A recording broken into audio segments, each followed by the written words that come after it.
verdadeiro louvor. Ora, irmãos, durante toda a história da existência, observamos que Deus ele fez todas as coisas para o seu louvor. Amém, irmãos? Muitos até se perguntam: por que eu nasci? Ora, meu filho, dentre outros motivos, um dos motivos que você nasceu foi para glorificar e exaltar aquele que é digno de toda honra e de toda glória.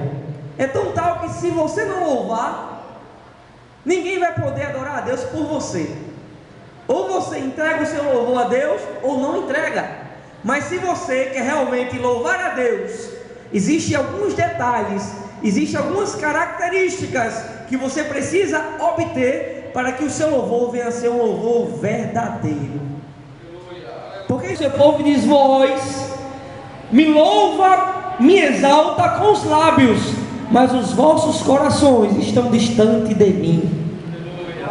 Isso significa, meus amados irmãos, que não era a adoração que Israel oferecia a Deus, não era uma adoração verdadeira. Ora, irmãos, e qual é o segredo, aleluia, para se louvar a Deus de verdade?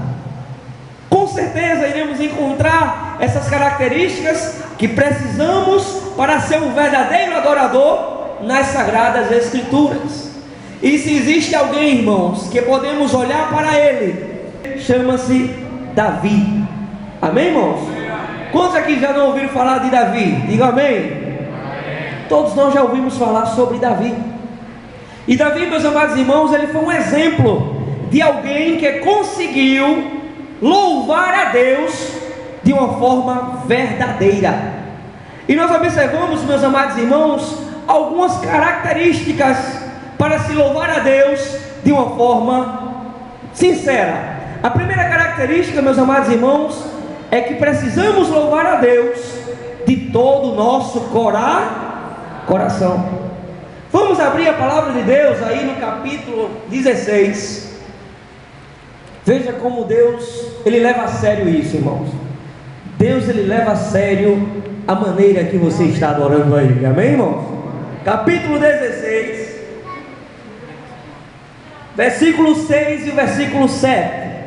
Diz a palavra de Deus, capítulo 16 de 1 Samuel, capítulo 16, versículo 6 e versículo 7. E sucedeu que, entrando eles quem? Os filhos de Jessé. Entrando eles, viu a Eliabe e disse: certamente está perante o Senhor o seu ungido. Mas observa aí, irmãos, que essa foi a observação que Samuel fez. Deus disse a Samuel: Samuel, vai até a casa de Jessé, porque de lá eu suscitarei o novo rei de Israel. Porque Saul, irmãos, já não estava mais seguindo as orientações de Deus. Saul não tinha condições de dedicar a Deus uma verdadeira adoração. Por quê? Porque o seu coração estava distante do Deus Todo-Poderoso. Mas aí quando Samuel chega na casa de Jessé, que os moços começam a se apresentar, quando ele vê Eliabe, o primogênito, ele olha assim e vê a formosura daquele homem e diz: certamente está perante o Senhor. Esse aí, sem dúvida, deve ser o futuro rei de Israel. Mas, amados irmãos, o que eu mais me alegro é porque sempre Deus está nos surpreendendo. Amém, irmãos? Deus está sempre nos surpreendendo. Observe o versículo 7. Porém o Senhor disse a Samuel: não atentes para a sua aparência, nem para a sua altura, nem para a altura da sua estatura, porque o tenho rejeitado. Porque o Senhor não vê como vê o homem, pois o homem vê o que está diante dos olhos, porém o Senhor olha para o, irmãos, para o coração. Nessa tarde o Senhor está olhando para o teu coração. Nessa tarde o Senhor está te sondando, aleluia. Ele sabe qual o verdadeiro propósito que você veio para a casa do Senhor. Ora, amados irmãos, observamos que Davi, ele estava no campo, e nós observamos que passou o primeiro filho de Jessé, Eliabe, depois Abinadab, depois Samar, e nenhum deles, irmãos, Deus havia escolhido, porque os corações dele acabaram-se. Os que estavam na frente dele acabaram-se. Aí Jessé disse: oxe, acabaram-se os jovens? Não tem como, acabaram. Aí Jessé disse: não, tem um menor, tem um pequenininho, está lá no campo cuidando das ovelhas. Eu achei até desnecessário, diante da formosura, diante da estatura, da aparência desses que estão aqui, eu achei até desnecessário trazer o pequenininho Davi. Ora, meus irmãos, aleluia, mas Deus toca no coração de Samuel e diz: olha, ninguém vai sentar à mesa, ninguém vai comer nada antes que esse Davi chegue aqui, aleluia. Amados irmãos, Davi poderia ser pequeno, o trabalho que ele estava exercendo poderia ser até inferior ao que os outros irmãos faziam, mas o coração de Davi estava voltado, inclinado, debruçado para devotar a Deus um verdadeiro louvor. Então Deus sempre vai usar, meus amados irmãos, Deus sempre vai se utilizar daquele que está com seu coração voltado para Ele. E quando é, irmãos, que o nosso coração está voltado para Deus? É quando Deus, Ele é entronizado, quando Deus está em primeiro lugar das nossas vidas. Sabe quando você conhece alguém que ele não tem Deus em primeiro lugar no seu coração? É quando ele deixa de vir para a casa de Deus, de devotar o seu culto a Deus, seu louvor a Deus, por migalhas dessa vida. É quando ele facilmente negocia com os prazeres do mundo. É como se louvar a Deus ficasse em segundo, terceiro, quarto lugar. Mas eu quero te dizer uma coisa: Deus não aceita ficar no teu coração em segundo, em terceiro, em quarto lugar. Ou Ele é dono da tua vida, do teu ser, ou Ele está fora. Então Deus nos chama para uma reflexão, irmão.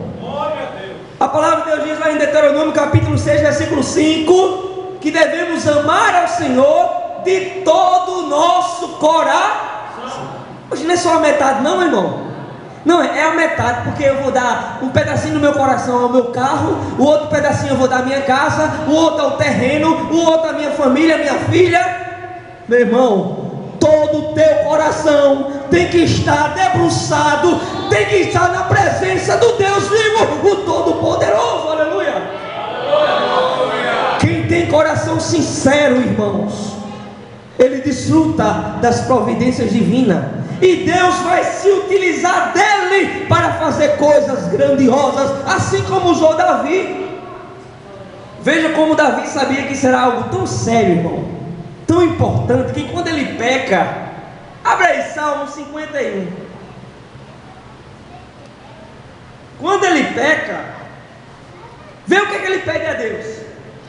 Quando ele viu que o coração dele se desviou um pouco da presença de Deus, ele fez: eita, peguei o caminho errado. Aí ele vai lá no Salmo 51, verso 10, o que é que ele diz, irmãos? Cria em mim, ó Deus, um coração puro, aleluia, glória a Deus.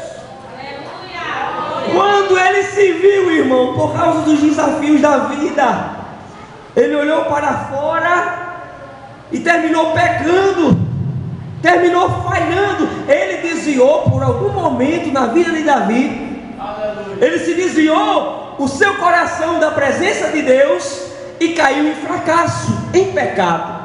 Mas quando ele se vê no lamaçal, no pecado, ele faz: eita, eu quis pegar um atalho, eu quis fazer aquilo que me dava prazer, que me dava vontade, mas eu peguei o caminho errado. Senhor, socorre em mim, cria em mim um coração puro. Eu preciso desfrutar da tua presença mais uma vez, aleluia. Eu preciso ser guiado por ti, Senhor. Tu sabes fazer isso. Eu desviei meu coração por alguma coisa, mas Senhor, ainda há chance. Cria em mim um coração puro, um espírito reto, aleluias. A melhor coisa para quem quer ter um coração puro na presença de Deus é isso. Bênção. Você perde de louvar a Deus, perde de cultuar a Deus. Sabe por quê? Quando você vem de casa, vem com o coração cheio. Vem com o coração cheio de um problema daquilo, porque o vizinho fez isso, porque não sei o que, e começa, vem, irmão, com o coração cheio de preconceitos, um bocado de conceito formado. Rapaz, será que a irmã vai com aquela roupa hoje? Ou será como é que é aquilo? E começa, o coração está cheio de coisas, irmãos. Aí não cabe Deus dentro, não cabe Deus. Aí você, cheio de preconceito, perdeu a oportunidade de devotar a Deus um verdadeiro louvor. Mas, amados irmãos, aquele que restaura corações, aleluia, aquele que cria coração novo, se o Senhor não está prestando, meu irmão, Deus cria coração novo, aleluia. Deus cria coração devotado, coração que se entrega sem reserva, que vai para o culto sem se preocupar quem está escalado, porque sabe que quem ministra a palavra aqui é o Espírito Santo de Deus. Aí temos que dizer, rapaz, vamos para o culto só por ir, porque quem vai pregar hoje é fulano. Deixe esse preconceito, saiba que essa igreja tem um dono, e o Espírito de Deus tem livre acesso no meio da sua igreja, aleluia. Venha sem reserva, sem preconceito, e dizer, Senhor, eu não sei o que vai acontecer lá hoje, eu só te peço uma coisa, eu quero te adorar, eu quero te louvar, eu quero te exaltar, eu quero ser útil, aleluia. E Deus vai criar em você um coração novo. Quantos dizem amém? Amém. Amados irmãos, com certeza Deus é Deus que guarda os nossos corações. É Deus que guarda. Não pense que você tem poder em si próprio para guardar o seu coração, não. Quem guarda é Deus. O que você precisa fazer é estar na presença dele. Abre aí Filipenses capítulo 4 e o versículo 7, irmão.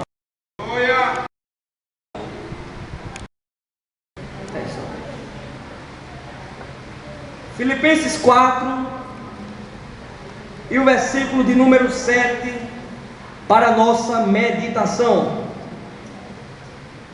Logo após Efésios aí, irmãos.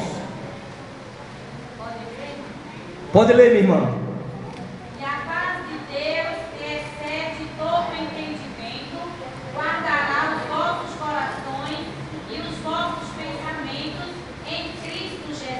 Amém? E a paz de Deus, que excede todo entendimento, guardará os vossos corações e os vossos sentimentos em quem?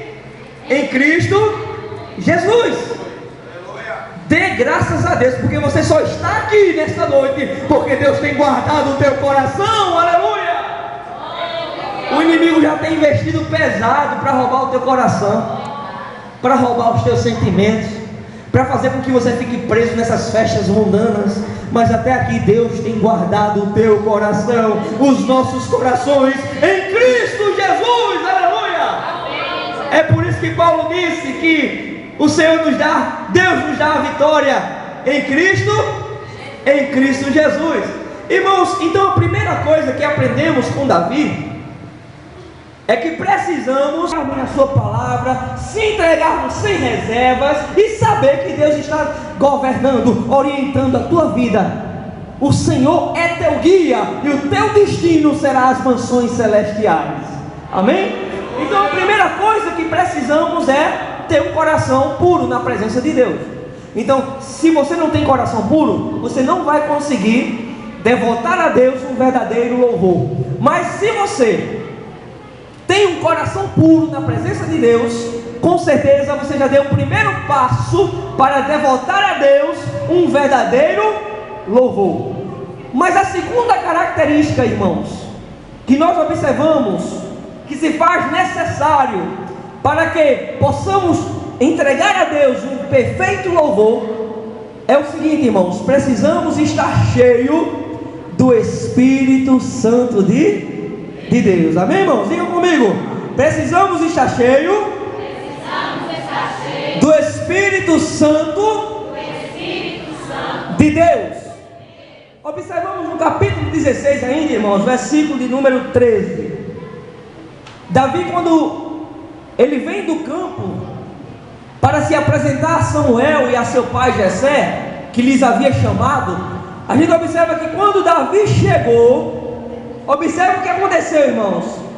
Quando Davi chegou, então disse aqui o versículo, capítulo 16, versículo 12, diz assim: então mandou em busca dele e o trouxe, e era ruivo e formoso de semblante e de boa presença, e disse o Senhor: levanta-te e unge-o, porque este mesmo é. Então Deus disse a Samuel: ei, levanta-te, Samuel. E aí, não é outro não, é esse que tem um coração puro diante da minha presença, aleluia. E a gente observa, irmãos, que então Samuel tomou o vaso do azeite e ungiu no meio de seus irmãos, e desde aquele dia em diante o Espírito do Senhor se apoderou de Davi. Então Samuel se levantou e tornou a ramar. Amém, irmãos? Quando Samuel se levantou, tomou o vaso do azeite e ungiu a Davi, aconteceu algo que foi indispensável para a vida de Davi, e algo que é indispensável para todos aqueles que querem adorar a Deus de uma forma verdadeira. E o que foi que aconteceu? O Espírito de Deus, irmãos, a partir daquele momento, se apoderou de Davi. Aleluia! Se apoderar, irmãos, observa bem, se apoderar é a mesma coisa que dizer tomar posse. Tomar posse. Então o Espírito de Deus começou, ele não só entrou na vida de Davi, mas agora começou a orientar Davi quais seriam os próximos passos que esse servo do Senhor deveria dar. Amém? Não é diferente nas nossas vidas. O Espírito de Deus, irmãos, quando a gente aceita Jesus como Salvador, a palavra de Deus diz que ele passa a habitar em nós. E além de habitar em nós, irmãos, ele começa a manifestar a vontade de Deus em nossas vidas. Observe, a palavra de Deus diz lá em 1 Coríntios 6, capítulo 20, 19 e 20, diz a palavra de Deus: não sabeis vós que o vosso corpo é templo e morada do Espírito Santo, que não vem de vós mesmo, e que vós já não sois mais de vós mesmos. Olha só, você e eu não pertencemos mais a nós mesmos.